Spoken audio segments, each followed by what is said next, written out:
Olá, eu sou Adriana Kelmer, psiquiatra, e você está no VitaCast, o podcast da clínica VitaSoul, que visa levar conhecimento sobre saúde, corpo e mente, e assim trazer mais leveza para a sua vida.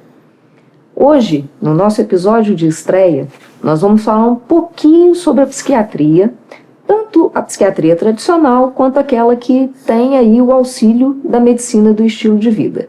E para falar comigo hoje, para essa conversa, quem está aqui comigo é o Dr. Túlio, psiquiatra, que também, por acaso, é meu primo. Bem-vindo, Túlio. Obrigado. Olá a todos. É uma honra estar aqui e uma oportunidade muito bacana que a gente tem de fazer a psicoeducação, que é trazer informação para os pacientes, visando melhorar o autoentendimento do transtorno, né? E, consequentemente, melhorar o resultado com o tratamento que a gente programa junto. Então, né, Túlio, você que formou aí há menos tempo do que eu, há bastante menos tempo do que eu, né? Conta pra gente um pouquinho o que você encontrou na psiquiatria, o que você tem observado, né? Qual que é a sua avaliação, panorama geral da psiquiatria atual? Eu venho de uma formação mais recente, né? De fora daqui, diferente da formação daqui de Minas Gerais, onde a gente está hoje. Eu fiz uma formação em São Paulo, mas esse cenário ele se repete em todo o Brasil. Então a gente vê um aumento de casos de transtornos psiquiátricos em pacientes mais jovens, cada vez idades mais jovens aparecendo esses transtornos e buscando atendimento. Um aumento também de medicação, de uso de medicação, né, de psicofármacos prescritos por médicos talvez não habilitados, gerando problemas como dependência por esses medicamentos, né, uso indiscriminado de medicação e casos resistentes aos tratamentos habituais, né? Então, no caso da depressão, que é um dos casos mais comuns que a gente atende no consultório, estudos mostram que até 1/3 dos pacientes que a gente atende pode ter uma resistência ao tratamento convencional, que abrange medicação e psicoterapia. Então, se você pensar que 33% desses pacientes não vão ter a resposta que a gente espera e que ele espera quando busca a gente está falando de um número muito alto de pacientes. Uhum. Então, isso gera uma frustração tanto no paciente como na gente, como médico. Uhum. Sobre isso que você está falando, né, Túlio, eu tenho duas observações aí para fazer. Primeiro é que a gente fala muito do aumento, né, do diagnóstico de quadros psiquiátricos, né, e aí, assim, será que os transtornos mentais estão realmente aumentando? Ou será que nós, psiquiatras, é que estamos fazendo mais diagnósticos, né? E esses diagnósticos, será que esses diagnósticos estão corretos? Ou será que a gente está patologizando e medicalizando aquilo que são reações normais do ser humano, né? Inclusive, eu tenho 2 livros, na verdade eu tenho outros livros, mas eu tenho 2 livros de um mesmo autor, e ele foi um dos coordenadores, né? Eu acho que o principal coordenador do DSM-4. Sim. E depois ele escreveu 2 livros, Fundamentos do Diagnóstico Psiquiátrico e Voltando ao Normal. E nesses livros ele faz uma crítica muito firme, né, ao DSM-5, porque assim, aumentou demais o número de transtornos mentais, né, de códigos ali, de categorias diagnósticas, né. E a gente sabe que também os manuais são mal utilizados muitas vezes, né? Sem muito critério. E a gente não faz diagnóstico só baseado em critérios diagnósticos de DSM-CID-10, né? Ou CID-11, que tá chegando aí. Então, assim, eu acho que tem esse excesso, né, de diagnósticos, e esse autor, ele fala também, né, já fora até um pouquinho do campo da psiquiatria, mas ele comenta sobre o investimento que o poder público faz em exames preventivos, que na verdade a gente sabe que não são preventivos, né? Eles são exames para diagnóstico precoce, por exemplo, de câncer de mama, câncer de próstata, né? E na verdade eles se esquecem de fazer um investimento justamente naquilo que pode prevenir, que é o estilo de vida, né? E o estilo de vida é o que a gente trabalha aqui na clínica, né? Exatamente. Então, existe sim essa preocupação em saber se estamos realmente prescrevendo mais medicamentos para casos que não necessitariam, né? Ou se há realmente uma alteração biológica que vem sendo acompanhada na população que justificaria esse aumento da prevalência, né, que é o aumento de casos totais de transtornos. Mas isso que você falou realmente é muito importante, a gente entender que o DSM, né, ele é um manual diagnóstico, mas não é a partir dali que se faz diagnóstico. E talvez aí seja o risco, o perigo de profissionais não habilitados acompanharem pacientes, né, dessa forma e aumentando essa prevalência de casos. No caso do estilo de vida, né, qual que é a sua avaliação?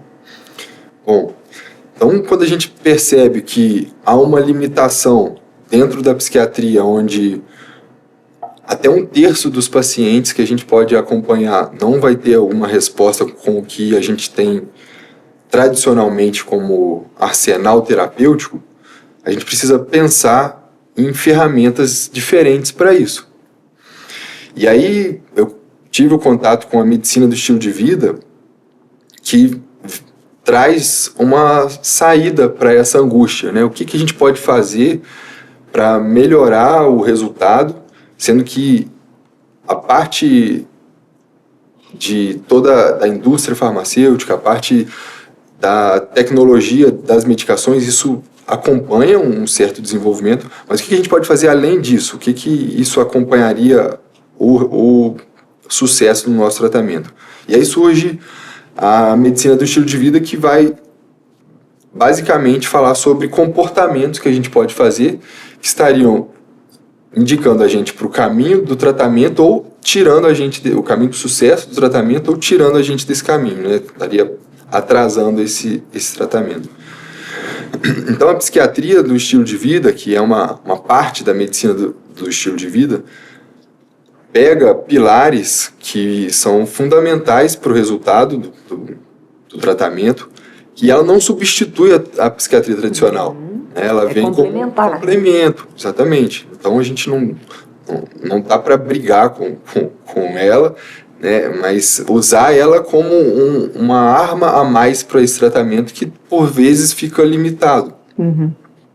E eu acho que aí, né, Túlio, a gente tem que falar, porque quando a gente fala de estilo de vida, a gente está falando daquilo que tem interferência numa das questões, né, que estão sendo mais estudadas ultimamente, que é a questão da inflamação subclínica crônica ou inflamação sistêmica, né, de baixo grau, que é aí um dos vilões da saúde atual, né, que está muito relacionado às doenças crônicas não transmissíveis, né, e quando a gente fala de estilo de vida, a gente fala daquilo que vai ou piorar essa inflamação ou melhorar, e óbvio que a gente vai trabalhar, né, para mudar esse... Né? Exatamente.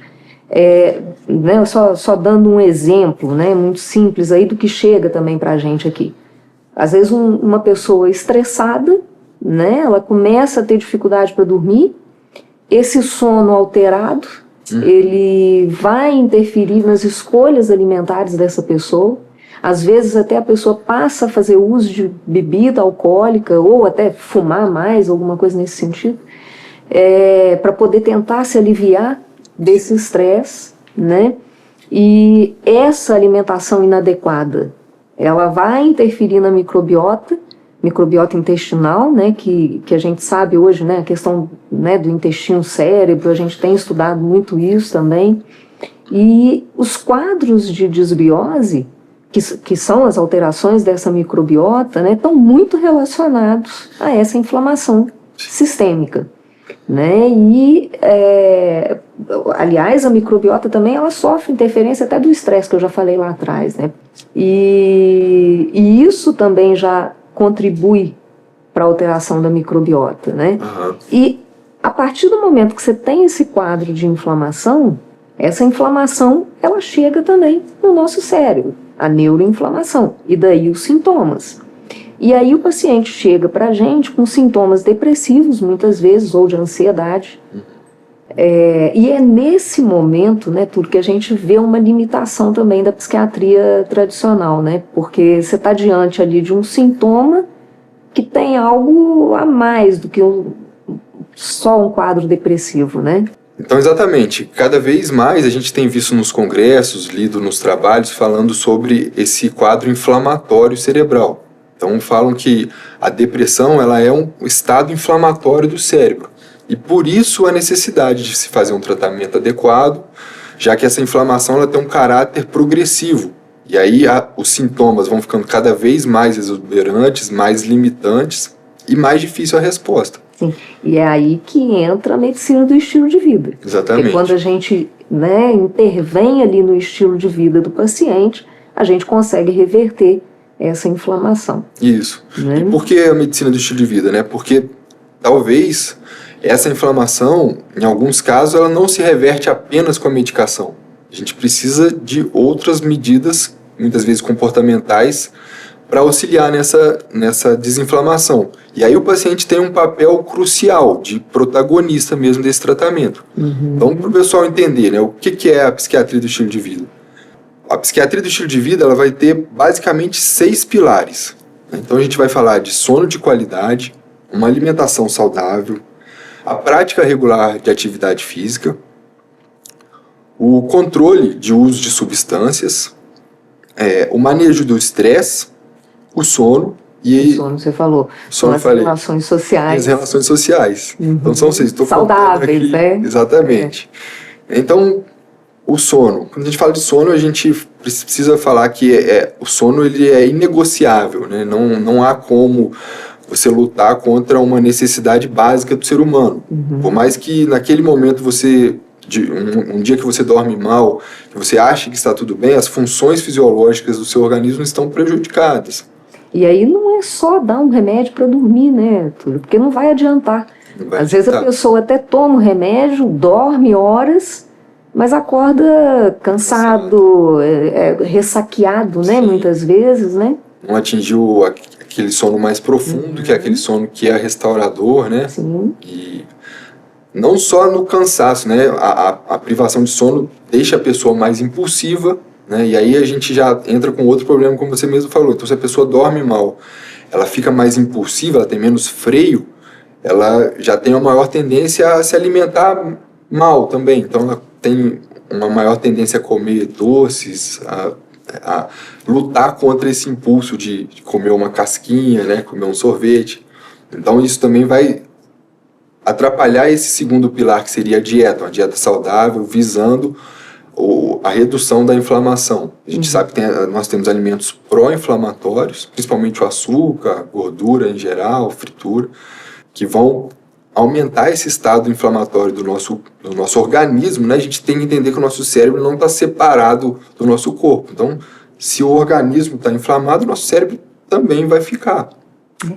Ó, você já curtiu o nosso episódio? Curte, se inscreve no canal, tá? Porque agora eu vou contar uma historinha para você. Vou até tomar uma aguinha. Deu tempo de curtir. Eu vou contar uma história aqui que eu tenho com o Freud. Não é à toa que ele está aqui do nosso lado, não. Né, Túlio? Eu comecei a acompanhar a psiquiatria muito cedo na faculdade, Túlio. Eu estava no 4º período. E eu acho que se eu tivesse acompanhado um professor que tivesse uma outra forma de trabalhar, eu não teria me apaixonado tanto pela psiquiatria. Esse meu professor, ele tinha uma formação em psicanálise, né, e ali ele me mostrou como que a psiquiatria ela pode oferecer mais do que medicamento, né, diagnóstico e medicamento, através da escuta, né?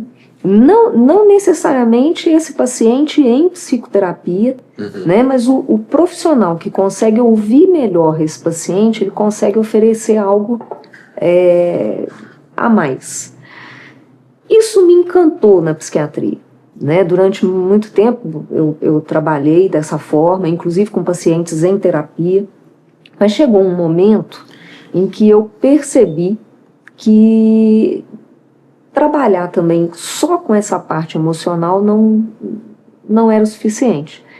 E foi aí que eu comecei né, desde 2020, aí no caso, eu comecei a estudar mais a medicina do estilo de vida, entender um pouquinho mais de neurociência, né, o que para uma psicanalista sempre ficou aí em segundo plano, né, mas começar a perceber que essas coisas se integram. Né? O ser humano não é só o psíquico, não é só o biológico. Então, assim, observar isso tudo, esse conjunto, né?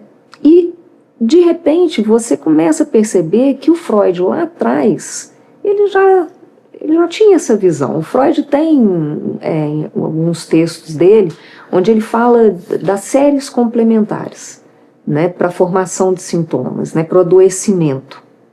E aí ele fala da parte biológica, né, de uma questão genética, né, que a gente não nega, mas ele fala também de tudo aquilo que a gente vive, tá? Seja na infância, seja na vida adulta, e que pode aí interferir no surgimento dos quadros psiquiátricos, e do meio, né? Quer dizer, ele está falando do meio em que a gente está. Ele adiantou de alguma forma ali os conceitos de epigenética, né?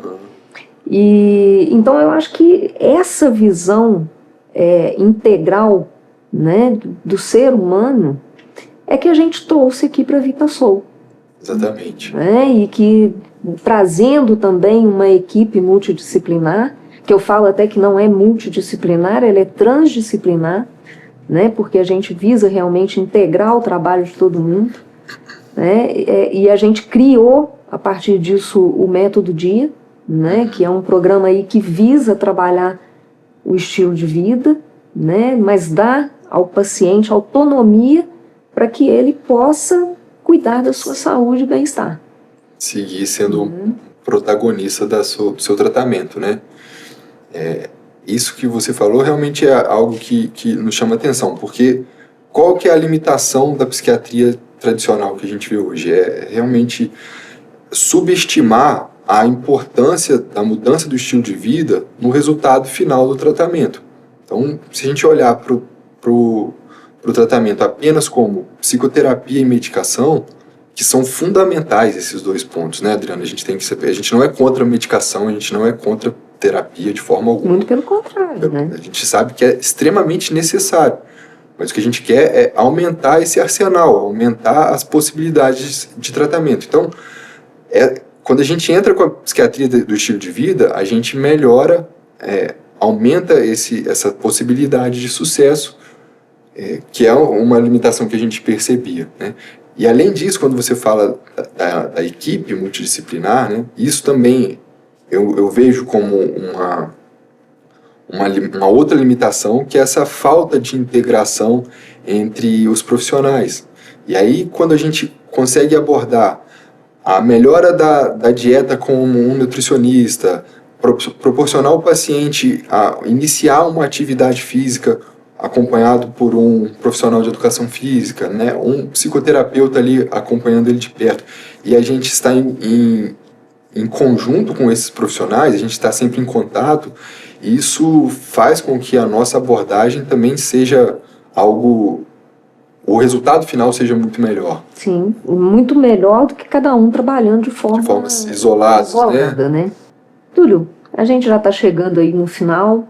Eu gostaria que você deixasse uma mensagem aí para as pessoas que estão com a gente até agora, né? Principalmente para aquelas pessoas que precisam de um tratamento psiquiátrico e que muitas vezes têm medo de chegar até o psiquiatra porque de repente pensa ali, né?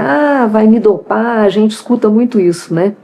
E uma das coisas que eu percebo, né, com um paciente que tem medo do psiquiatra, quando ele consegue chegar e ele tem melhora, ele fala, por que eu não vim antes, né?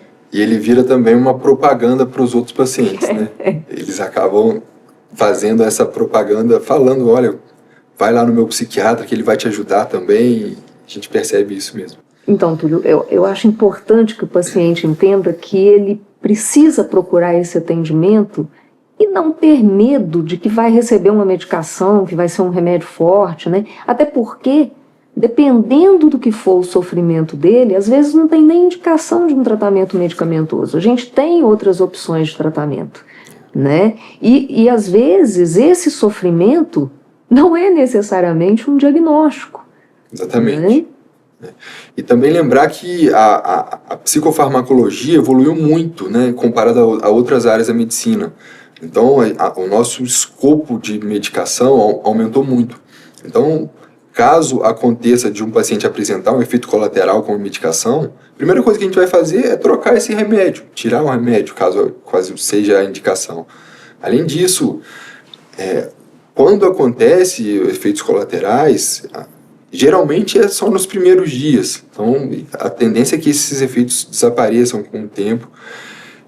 Uma outra preocupação que a gente vê muito são dos medicamentos causarem dependência, né? Então, a maioria dos tratamentos que a gente utiliza com medicação, eles não causam dependência, né? Os medicamentos que causam dependência são para uso pontual. E aí acaba que por uma falta de orientação ou de um uso irresponsável da medicação, essas pessoas vão apresentar algum problema nesse sentido. Então é bom a gente desmistificar o tratamento, porque primeiro que não é só a medicação o tratamento, e segundo que o medicamento, nós como psiquiatras, nós estamos habilitados para manejar esses medicamentos, né, da melhor forma possível para o paciente. Então acho que é isso, né?